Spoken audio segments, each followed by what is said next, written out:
Oa. Yenyewe ndio hii sasa mwanangu. Kwa Kibatali. Namuona mtoto mwenyewe Kibena ndio huyo anakaa Minsu. Oa mwanangu leo usiache dodo. Unajua tena. Kibatali. Kwa mtoto leo lazima nimalizane naye. Maana anajikuta kisi sana kila siku. Afu sitoshe kashandetea mashauzi mengi sana. Kashakusumbua sana. Sina haja kupoteza muda babu. Lazima nimalizane naye kikatili sana, kashanisumbua sana. Oa Kibene. Subiri basi hapo besti yangu. Maana unajua jinsi gani nilipokuwa naumia sana kwa ajili yako. Ni muda mrefu sana nilikuwa na mwanangu wa mali pale, nilikuwa nakusubiri na nilijua kwamba utapita njia hii. Na unajua jinsi gani ninapokupenda Kibene.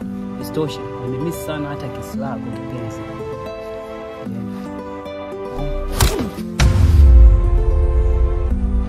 Kibene. Unasubutuje kunipiga? Nilikuwa sitaki kufanya hichi ninachokifanya, lakini kwa kuwa umeniforce